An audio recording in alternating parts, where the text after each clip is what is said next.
Hi, friends. Good to be with you. It has been a long time since I have done any video content that I can remember. So, if you're just meeting me, my name is Megan. I am a mom of 5 kids, mostly grown. 4 of them are young adults. I have one teenage daughter still at home. I'm a longtime writer and author, a podcaster. I co hosted the Mom Hour podcast for 10 years. We just wrapped that up in June. And I also run a newsletter and a community called the Kettle on Substack.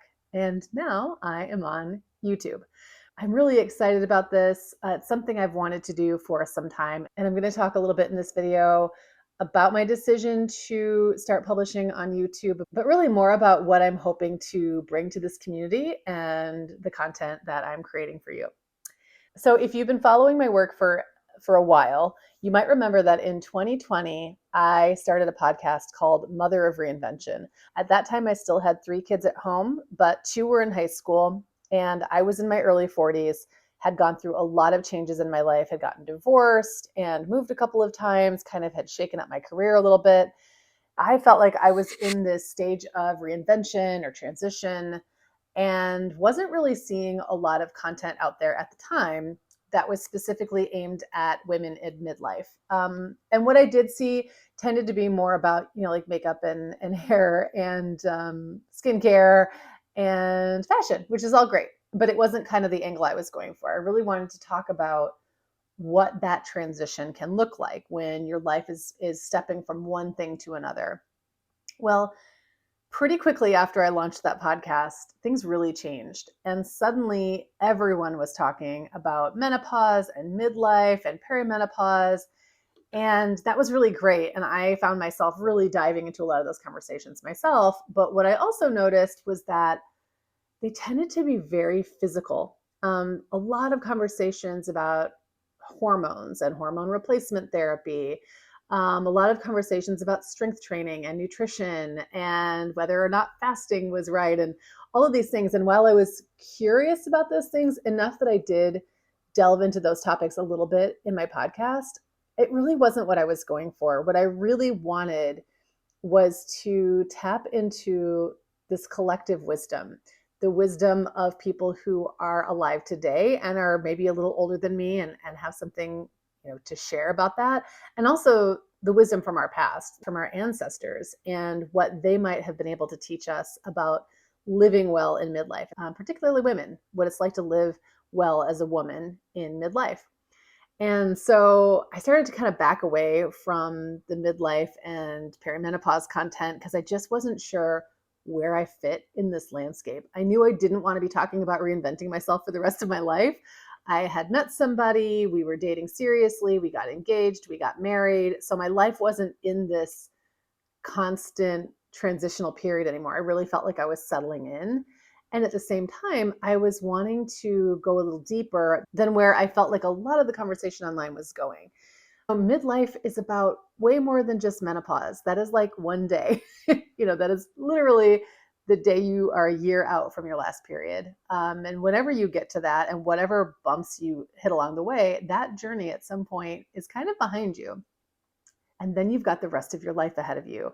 And so, what are some ways we can step into that in wisdom? So, I backed away from the Mother of Reinvention moniker. At the same time, I started getting really into tea. I started a tea sommelier certification program, which I will tell you about in a future video, but have been really delving deeply into that and also learning a lot about herbal medicine and other ancestral traditions and skills and knowledge sets that are still out there if you go looking for them, but they're becoming harder for us to tap into in this modern world.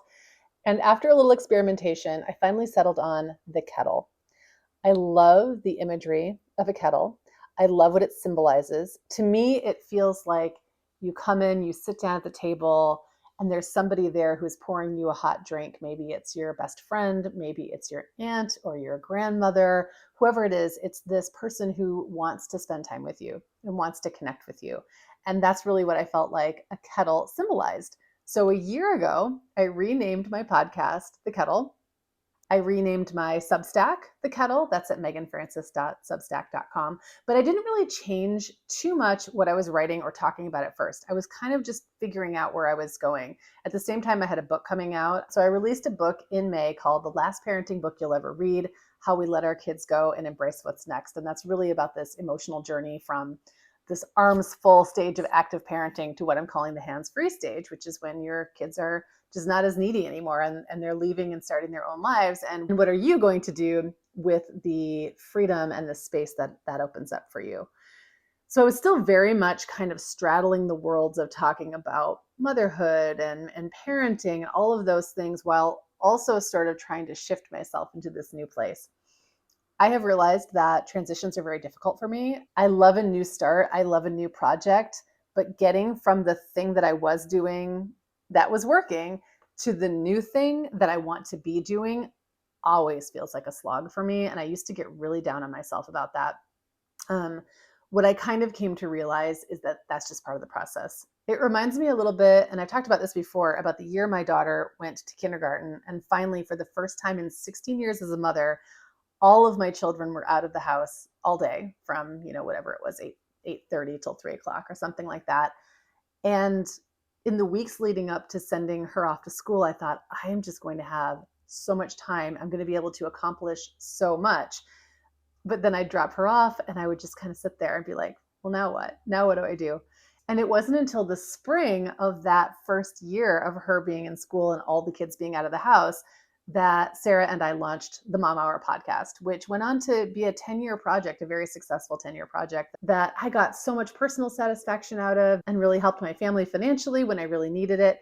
I just needed a little more time to let it marinate than I realized I would. And so I realized that's kind of what I've been doing for the past year. The Kettle has really been a placeholder, like a place I'm going to that I'm wanting to occupy, but just kind of wasn't sure how to get there. So that's where I've been. My listeners and readers have been so patient. If you are one of my Substack subscribers, particularly if you're one of my paid subscribers, thank you so much, because I know I've tried different things. I've dabbled with different platforms and different networks. And I'm going to be honest, there may still be some tinkering with the software side of things as I get it just right. But what I do feel like I'm finally ready to do is really move into what this content is going to become, whether it's coming to you through an article or an essay or a podcast episode, or now regular video. The things I'm really wanting to talk about, like the essence of what I want this place to be. I think women in midlife deserve a richer conversation than what we're typically seeing in social media. There came a point for me where I was so overwhelmed by content from menopause doctors, nutritionists, people pushing different therapies and different supplements and strength training workouts and all of these things that I was like, I just had to turn it off. I could not handle it anymore because it felt to me like so many voices yelling at me about what I should be doing to take care of my physical body and make it function better, but also to make it look better. And there's that sort of subtle but not so subtle way that those two things are getting melded together now. You've got a lot of wellness talk that's actually about aesthetics and like aesthetic choices that have sort of a halo of wellness around them. And it gets really hard to tell the difference. So no wonder we're all a little confused. I just think there's more and more interesting and better things to talk about right now in this stage of life. My skin is never going to look again like it did when I was 25, and my butt is never going to look again like it did when I was 35. It's not going to happen, and that is a reality that I'm accepting and kind of coming to grips with. But what I do have, and what you can have, and what we can all have because it's our right as we step into this stage of life, is more wisdom. Wisdom I couldn't have had at 25 or at 35 or even at 45. I'm 48 now, and I'm wiser than I was 3 years ago. And those are really the conversations that I want to have with you. And video and YouTube just feel like the right way to do them. I'm not a cinematographer. I have very rudimentary filmmaking skills. So a lot of this is just going to be me talking to you conversationally the way I am now, which means you can kind of listen to it just like a podcast if you'd rather. You don't even have to watch. But because video is kind of new for me, there's a freshness to it that feels a little more off the cuff than is easy for me to do in writing or even in podcasts. I've been a podcaster for so long now that while my podcast episodes aren't scripted, I definitely am going for a certain amount of polish. And with video, I don't really think I'll be able to make them very polished, which I actually think is going to be great. I think it's going to make it feel more off the cuff, a little more real, and to use a very overused word, a little more authentic in a time where I feel like we could all use as much authenticity as possible. I also know that I am a beginner in this space. I'm just sort of like a little baby midlifer. And that's a hard space for me to be in too, not being someone who knows a lot. I don't feel like an expert in this at all, which I actually think is great because it really gives me space to lean in on that collective wisdom that I don't have yet, but that I'd like to have. So, my plan right now is to publish a new video every Tuesday. Those will go up on YouTube. If you are someone who is active on YouTube, I would love for you to subscribe to my channel. That would help me a lot. And if you're finding me through my Substack, I'd love to hear what you think. Shoot me an email or leave a comment and let me know what kind of topics you'd like me to do videos on.